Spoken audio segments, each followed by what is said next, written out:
Good morning everyone. तो आज का चैप्टर है क्लास 8 का केमिस्ट्री का पहला चैप्टर मैटर्स, है ना। तो आज हम मैटर्स के बारे में जानेंगे। थोड़ा सा इसका रिव्यू जानना बहुत ज़रूरी है, थोड़ा सा आगे पढ़ने के लिए थोड़ा रिव्यू जानना बहुत ज़रूरी है।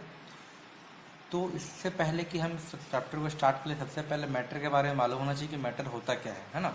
तो मैटर वो चीज़ होता है जो जिसका एक अपना स्पेस है एंड जिसका एक अपना मास है। इनफैक्ट हर एक चीज़ का अपना एक स्पेस एंड मास होता है। जिसका भी स्पेस एंड मास होगा वो मैटर होगा। चाहे चीनी ले लो, नमक ले लो, पानी ले लो, हवा ले लो, हर किसी का अपना एक मास है, हर किसी का अपना एक वेट है और हर किसी का अपना एक स्पेस है। हर कोई स्पेस ऑक्यूपाई करता है, चेयर हो, टेबल हो, इनफैक्ट ह्यूमन बॉडी हो, बल्ब हो, लाइट हो, फैन हो, कूलर हो, एनीथिंग। सब कुछ का एक अपना एक स्पेस होता है जो वो लोग कैरी करते हैं एंड उनका अपना एक सर्टेन मास होता है जो कि डेफिनाइट रहता है, जो कि स्टेबल रहता है ना, जो कि कांस्टेंट रहता है। फॉर एग्जांपल, यहाँ पे तुम 1 kg सोना का जितना वॉल्यूम होगा, तुम और कहीं जाओगे, तुम मेजर करोगे, उतना ही वॉल्यूम का उतना ही सेम मास निकलेगा। तो मास हमेशा कांस्टेंट होता है। इसको हम आगे भी पढ़ेंगे डिटेल में, लेकिन फिलहाल इतना जान लो कि मैटर क्या होता है, जिसका अपना एक डेफिनेट स्पेस होता है, डेफिनेट मास होता है, विच ऑक्यूपाई स्पेस एंड हैव मास। ये याद रखना बहुत ज़रूरी है, ठीक है। 3 टाइप के मैटर होते हैं, ये भी जानना जरूरी है। एक होता है सॉलिड, एक होता है लिक्विड एंड थर्ड होता है गैसेस, है ना। सॉलिड यानी इसका एक फिक्स स्ट्रक्चर होता है, एक सर्टेन स्ट्रक्चर है एंड इस स्ट्रक्चर से ये बाहर निकल नहीं सकता। लिक्विड किसी भी कंटेनर में डालो वो डल जाएगा, किसी भी दूसरा कंटेनर में डालो वो डल जाएगा। इसका जिस कंटेनर में तुम डालोगे उस कंटेनर का वो शेप ले लेता है, takes the shape of the container. तुम ग्लास में लिए हो पानी, उसको तुम थाली में डाल दो तो वही पानी थाली में भी आ जाएगा। उसको तुम कढ़ाई में डाल दो तो कढ़ाई में भी आ जाएगा। एंड गैसेस, थर्ड है गैस, जो हवा होता है, ठीक है। जैसे बलून में हवा होता है, तुम्हारा टायर में हवा होता है, एनवायरनमेंट सराउंडिंग में हवा है, बहुत हवा तो हर जगह है, ठीक है। Every sphere of the world, जहाँ तुम रह सकते हो वहाँ पे हवा तुमको प्रेजेंट मिलेगा। इन प्रॉपर्टीज़ के बारे में, इन तीनों के प्रॉपर्टीज़ के बारे में थोड़ा जानना जरूरी है, क्योंकि यही मैटर बनाते हैं। यही तो सॉलिड, लिक्विड एंड गैस ही तो मैटर्स है ना। और सॉलिड और लिक्विड और गैस में प्रॉपर्टीज़ अलग अलग हो जाती हैं, बस उन प्रॉपर्टीज़ को ध्यान रखना बहुत ज़रूरी है। सॉलिड की क्या होती है प्रॉपर्टी, एक फिक्स साइज होता है। जितना भी तुम देखो, chair, table, bat ball, whatever, उसका एक फिक्स साइज है, वो कभी फिक्स चेंज नहीं करता है अपना साइज। लेकिन लिक्विड का कोई फिक्स साइज नहीं होता है, गैस का कोई फिक्स साइज नहीं होता है ना। सॉलिड का कोई एक फिक्स्ड शेप होता है कि इसी शेप में है, वो रेक्टेंगुलर है, ट्रायंगुलर है, सर्कल में है, या फिर छोटा है, बड़ा है, जो भी है उसका वो एक फिक्स साइज शेप होता है, साइज होता है। लेकिन लिक्विड का ऐसा कुछ नहीं होता है, गैसेस का ऐसा कुछ नहीं होता है। वो किसी भी तुम शेप में उसको ढालो तो डाल सकते हैं। एक बलून के अंदर तुम हवा भरो तो वो हवा भर सकता है। तुम एक टायर के अंदर हवा भरो तो टायर का शेप ले लेगा। बलून के अंदर हवा भरो तो सर्कुलर शेप ले लेगा।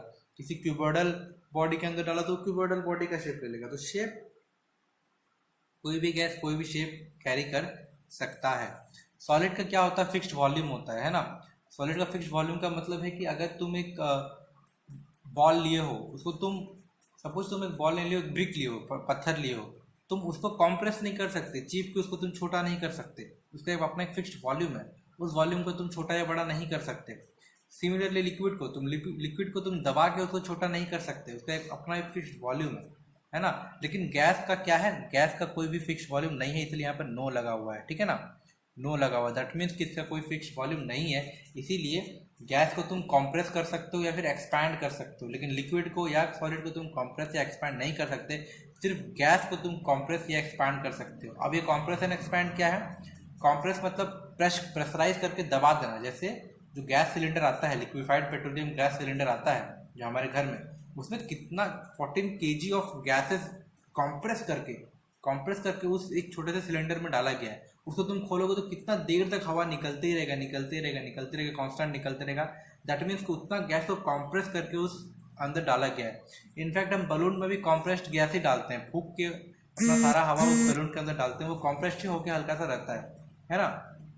तो हम गैसेस को कंप्रेस कर सकते हैं, एक्सपैंड कर सकते हैं। बैलून को फोड़ दो तो वो गैस बाहर निकल गया, एंड देन दैट एक्सपैंड्स, है ना।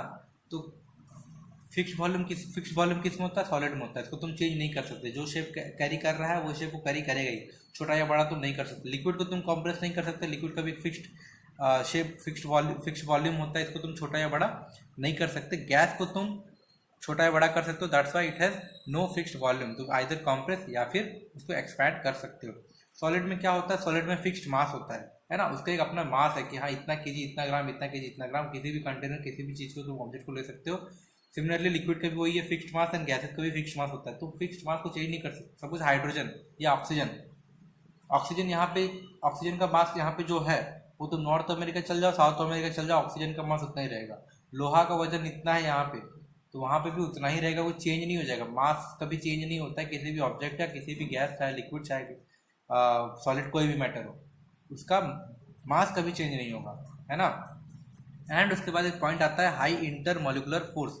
हाई इंटरमोलिकुलर फोर्स, इसका मतलब ये होता है कि दो जो पार्टिकल्स है, हर मैटर पार्टिकल से बना हुआ है ना, तो दो जो पार्टिकल्स है वो आपस में बहुत स्ट्रांगली बॉन्डेड रहेंगे, बहुत स्ट्रांगली आपस में बॉन्डेड रहेंगे। That's why high intermolecular force, intermolecular दो मॉलिक्यूल्स के बीच में हाई इंटरमोलिकुलर फोर्स बहुत ज़्यादा रहता है। लिक्विड में सिमिलरली क्या होता है कि अगेन वन थिंग कि हाई इंटरमोलिकुलर फोर्स इतना ज़्यादा हाई रहता है कि ये अपने इस एक फिक्स्ड शेप से बाहर निकल ही नहीं पाते हैं, इसको वो तोड़ ही नहीं पाते, इतना टाइटली ये सब पैक्ड होते हैं। हाई इंटरमोलिकुलर फोर्स इतना ज़्यादा होता है, इंटरमोलिकुलर फोर्स इतना ज़्यादा होता है कि यहाँ से निकल नहीं पाते, है ना। लिक्विड में भी क्या होता है, लो इंटरमोलिकुलर फोर्स रहता है, दैट्स वाई इतना वो मूव कर सकते हैं, वन टू इधर उधर घूम सकते हैं, लेकिन इतना भी ज़्यादा लो नहीं होता है कि वो भाग जाए, है ना। तो इंटरमोलिकुलर फोर्स कम है लेकिन इतना भी नहीं कि वो भाग जाए। सिमिलरली तुम गैसेस में जाओगे तो वेरी लेस इंटरमोलिकुलर फोर्स बहुत कम होता है एक और पार्टिकल्स के बीच इंटरमोलिकुलर फोर्स। दैट्स वाई ये क्या होता है ना, तुम देखो तो एक्सपैंड भी कर जाएंगे, कॉम्प्रेस भी कर जाएंगे, दैट मीन्स ये भाग भी जाएंगे वापस भी आ जाएंगे। यहाँ पे वो भाग नहीं सकते, अपना फिक्स्ड शेप को मेंटेन रखेंगे। यहाँ पे वो घूम रहे हैं लेकिन इतना भी नहीं घूम रहे हैं कि वो अपना फिक्स्ड शेप छोड़ के चले जाएं, वो अपने जो कंटेनर है उसके वहाँ से बाहर नहीं जा सकते। लेकिन गैसेस क्या होते हैं, वो इतने फ्री होते हैं, इतने दूर दूर में होते हैं कि वो अपना इंटरमोलिकुलर फोर्स होने के बावजूद भी बहुत वीक होता है, एंड दैट्स वाई वो बाहर इधर उधर भटक सकते हैं, है ना। इसका बेसिक एग्जांपल ले लो अपने घर में ही, अगर तुम छोटा सा एग्जांपल ये है कि जो सबसे डिसिप्लिन्ड बच्चा होता है, सादा सीधा अच्छा बच्चा जो बोलते हैं ना साधु बच्चा, वो सब अपने घर से बाहर निकलेगा ही नहीं। उन लोगों का घर से इंटरमोलिकुलर फोर्स इतना ज़्यादा होता है पेरेंट्स का कि वो निकल ही नहीं पाते। फिर लो इंटरमोलिकुलर फोर्स, वो समझो कि जो पेरेंट्स अपने बच्चों को थोड़ा सा ढीला देते हैं, वो थोड़ा इधर उधर घूम लेते हैं, इधर उधर भटक लेते हैं, लेकिन फिर भी वो अपने घर के आसपास से कहीं बाहर दूर नहीं जाते हैं, वो उसी एरिया में भटकते रहते हैं, that like liquid. And gases समझो वो बिगड़े हुए बच्चे जो यहाँ हुआ कहीं भी भाग जाते हैं, वो पेरेंट्स हैं कंट्रोल में, पेरेंट्स से कंट्रोल में है लेकिन उस पेरेंट्स के कंट्रोल को सुनते नहीं है। लो, वेरी लो इंटरमोलिकुलर फोर्स जिसको बोला जाता है गैसेस में होता है कि वो बात नहीं मानेंगे, बात मानने का छोड़ो, इधर उधर वो भाग सकते हैं, है ना। इसमें ज़्यादा, इसमें थोड़ा कम, इसमें बहुत ज़्यादा कम। एंड देन ये जरूरी नहीं कि ये सिर्फ सॉलिड लिक्विड एंड गैस आपस में ही बने रहें। अगर तुम क्या करोगे ना, टेम्परेचर इंक्रीज करोगे, अगर तुम टेम्परेचर इंक्रीज करोगे तो कोई भी मैटर या फिर कोई भी फेज से दूसरा फेज तक चेंज किया जा सकता है। जैसे सॉलिड से लिक्विड एंड लिक्विड से गैस, ये तीनों फेजों में चेंज किया जा सकता है। जैसे आइस, बर्फ, जो आइसक्रीम खाते हो वो आइसक्रीम है, लेकिन वो आइसक्रीम को अगर पिघल जाएगा तो लिक्विड बन जाएगा, एंड देन वो कुछ देर बाद वो उड़ जाएगा, दैट इज गैस बन जाएगा, है ना। तो सॉलिड यानी आइस, लिक्विड यानी वाटर, एंड गैस यानी वो एवापोरेट होकर वेपर बन जाता है, ठीक है। और ये कैसे होता है, थ्रू हीट। जब तक तुम हीट सप्लाई नहीं करोगे ऐसा पॉसिबल नहीं है। That increase in temperature can increase can cause change in phases, है ना।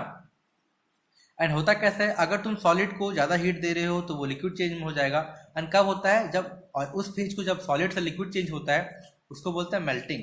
दैट मीन्स अगर आइस लिक्विड बन रहा है वो क्या हो रहा है, मेल्ट हो रहा है, दैट इज मेल्टिंग। और कैसे होता है, कितना डिग्री टेम्परेचर में होता है, 0 डिग्री से लेके 100 डिग्री तक किसी भी फेज में ये मेल्टिंग हो सकता है।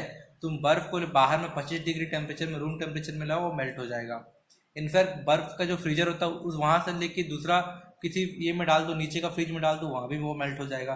किसी भी टेम्परेचर में मेल्ट हो सकता है ना। तो मेल्टिंग 0 से लेके 100 डिग्री तक किसी भी टेम्परेचर में मेल्ट होता है। लेकिन मेल्टिंग पॉइंट जो होता है, मेल्टिंग पॉइंट एक है वर्ड है, मेल्टिंग पॉइंट, जिस पॉइंट से मेल्टिंग स्टार्ट होता है वो है 0 डिग्री से मेल्टिंग स्टार्ट होगा, है ना। दैट मीन सॉलिड से लेके लिक्विड तक का चेंज होना स्टार्ट हो जाता है। एंड देन लिक्विड से गैस कब चेंज होगा, लिक्विड से गैस चेंज होता है 0 से लेके 100 तक, है ना। 0 से लेके 100 तक, और 0 से लेके 100 तक किसी भी टेम्परेचर में जो अगर लिक्विड गैस में बदल रहा है तो उसको हम लोग बोलते हैं एवापोरेशन। फॉर एग्जाम्पल तुम लोग कपड़ा सुखाते हो, बाहर में कपड़ा सुखाते हो, कैसे सुखाते हो, पानी रहता है कपड़े में एंड देन बाहर में टांग देते हो, एंड देन वो सूरज का गर्मी से या फिर हवा से, विंड से, कैसे भी करके वो कपड़ा सूख जाता है। दैट मीन्स कि एवापोरेशन हो रहा है। चाहे वो 20 डिग्री टेम्परेचर में हो, गर्मी सीजन में 45 डिग्री होता है तो जल्दी सूख जाता है, ठंडा सीजन में 15-20 डिग्री टेम्परेचर होता है तो शाम तक सूखता है कपड़ा, है ना, टाइम लगता है। जिस हिसाब से जितना टेम्परेचर ज़्यादा होगा उतना टाइम कम लगेगा। लेकिन एवापोरेशन का कोई लिमिट नहीं कि हाँ इतना में हो सकता है, वो 1 डिग्री से लेके 100 डिग्री तक किसी के बीच में एवापोरेशन हो सकता है। फिर लेकिन जिस टाइम 100 डिग्री आ गया वहाँ पे क्या होगा ना, पानी बॉयल करना लग जाएगा। बॉयल यानी बबलिंग होना स्टार्ट हो जाएगा। ये बबलिंग बताऊंगा, बबलिंग एक बल्क फेनोमेनन है और एवापोरेशन एक सरफेस फेनोमेनन है, ये बाद में बताऊंगा। लेकिन बस इतना जानो कि यहाँ क्या हो रहा है, लिक्विड से गैसेस स्टेट में चेंज हो रहा है। टेम्परेचर चेंज करने से, टेम्परेचर को बढ़ाएंगे तो लिक्विड से गैसेस स्टेज में चेंज हो जाएगा। इसका सिमिलर उल्टा भी होता है कि गैस को तुम लिक्विड में चेंज कर सकते हो थ्रू कंडेंसेशन, जैसे बारिश होता है। बारिश कैसे होता है, क्लाउड्स फॉर्मेशन में गैस है, वो जैसे ऊपर गए ठंडा हो गया, ठंडा होने के बाद वो अगेन बारिश करते हैं, है ना। तो रिवर्स प्रोसेस ये होता है कि अगर गैस को ठंडा कर दोगे, थोड़ा सा टेम्परेचर डाउन कर दोगे तो वो लिक्विड स्टेट में बदल जाएगा थ्रू कंडेंसेशन, एंड लिक्विड फिर अगेन तुम और ठंडा करोगे तो सॉलिड स्टेट में बदल जाएगा, सॉलिडिफिकेशन, जो तुम फ्रीजर में पानी डाल के आइसक्रीम बनाते हो, है ना। ये सब याद रखने की जरूरत नहीं, बस जस्ट माइंड मेकअप कर लो इतना। अगर तुम सॉलिड लिक्विड गैस समझ में आ गया तो तुमको कुछ क्वेश्चंस का आंसर खुद ढूंढना बहुत जरूरी है। पहला ढूंढो कि why heating causes change in phase, ऐसा क्या हो जा रहा है कि हीट हम सप्लाई कर रहे हैं तो चेंज हो जा रहा है, कुछ तो होता होगा ना, और क्या हो रहा है वो तुमको बताना है। सेकंड क्वेश्चन क्या है कि why few are solids, few are liquid and few are gases in room temperature और इन एनी टेम्परेचर, है ना। फॉर एग्जाम्पल अपने घर में ही देख लो, अभी तो रूम टेम्परेचर अराउंड 20 से 25 डिग्री तक होगा, इसमें घर में पानी भी है, चेयर टेबल कुर्सी टीवी डेस्क वो सॉलिड है, घर में पानी जो है लिक्विड है, एंड जो तुम हवा कंज्यूम करो वो गैसेस है। एक ही टेम्परेचर में इतने सारे variety of things, solid liquid gas क्यों है, और क्या एक ही टेम्परेचर में तीनों को एग्जिस्ट नहीं कर सकते क्या, ये सवाल का जवाब ढूंढ के लाना। And what all this matter made up of, ये जो सारे मैटर हैं सॉलिड लिक्विड गैस, ये बने किससे हैं, इनका जो मेन सोर्स है कौन है, क्या एटम है, क्या मॉलिक्यूल है, क्या इलेक्ट्रॉन न्यूट्रॉन प्रोटॉन है, कौन है, इनका मेन सोर्स क्या है, ये भी पता करके आना। एंड दस ये समराइज कर देता हूँ मैं कि क्या है मैटर, क्या है जो स्पेस एंड मास ऑक्यूपाई करता है। मैटर के 3 पार्ट है, solid liquid and gas. Solid का फिक्स शेप होता है, साइज होता है, फिक्स्ड वॉल्यूम होता है, फिक्स्ड मास होता है एंड हाई इंटरमोलिकुलर फोर्स होता है। लिक्विड का क्या होता है कि इसका कोई साइज फिक्स नहीं है, ना ही शेप फिक्स है, वो कोई भी कंटेनर में डालो तो कंटेनर का शेप ले लेगा, लेकिन फिक्स्ड वॉल्यूम होता है। 1 लीटर पानी एक कंटेनर में, 2 लीटर, वही 1 लीटर पानी को तुम पतीला में डाल दो, 1 लीटर पानी को तुम ग्लास में डाल दो, सेम रहेगा। लीटर 1 लीटर पानी का 1 लीटर पानी ही रहेगा, तो उसका फिक्स्ड वॉल्यूम होता है। उसका फिक्स्ड मास कुछ होता है कि इतना फिक्स्ड मास है, और थोड़ा सा लो इंटरमोलिकुलर फोर्स होता है, लेकिन इतना भी लो नहीं होता कि वो भाग जाएगा। गैसेस सिमिलरली, बैलून का एग्जांपल दिया हुआ है, इसका कोई फिक्स्ड साइज एंड शेप नहीं होता, लेकिन और फिक्स्ड वॉल्यूम भी नहीं होता, तो इसको कॉम्प्रेस एंड उसको तुम एक्सपैंड कर सकते हो, जबकि लिक्विड और सॉलिड में तुम एक्सपैंड और कॉम्प्रेस नहीं कर सकते थे। इसका वेरी लेस इंटरमोलिकुलर फोर्स होता है, that's why they can move easily, बहुत जल्दी इधर से उधर वो उड़ सकते हैं, है ना। फेज हम चेंज कैसे कर सकते हैं, through solid to liquid, liquid to gas, heating. अगर हम हीट दे देंगे, टेम्परेचर बढ़ाएंगे तो वो चेंज हो जाएगा। कैसे, सॉलिड से लिक्विड हीटिंग करेंगे तो इसको बोलते हैं मेल्टिंग। और कहाँ से स्टार्ट होता है, 0 से स्टार्ट होता है, 0 को क्या बोलते हैं लोग, मेल्टिंग पॉइंट बोलते हैं। 0 से लेके किसी भी टेम्परेचर 100 तक मेल्टिंग हो सकता है, बर्फ को बाहर रख दो वो मेल्ट हो जाएगा। एंड देन जब वो मेल्ट हो गया, पानी बन गया, तो उस लिक्विड को तुम गैस में चेंज कर सकते हो थ्रू इवापोरेशन। जैसे कपड़ा सूखता है, जैसे पानी सूखता है, जैसे पसीना सूखता है, whatever can be the example. Evaporation 0 से लेकर 100 डिग्री टेम्परेचर तक होता है, लेकिन जिस टाइम 100 डिग्री टेम्परेचर हो गया तो उस टाइम बॉइलिंग स्टार्ट हो जाएगा, बबलिंग स्टार्ट हो जाएगा, जैसे पानी उबलता है ना। खाना बनाने टाइम पानी उबलता है, वो 100 डिग्री टेम्परेचर में होता है, और वो एक बल्क फेनोमेनन है, उसमें बबलिंग होता है। और इवापोरेशन एक सरफेस फेनोमेनन है, ये बाद में हम बताएंगे, ठीक है। और उसके बाद कुछ सवाल तुमको करके आना है। Thank you.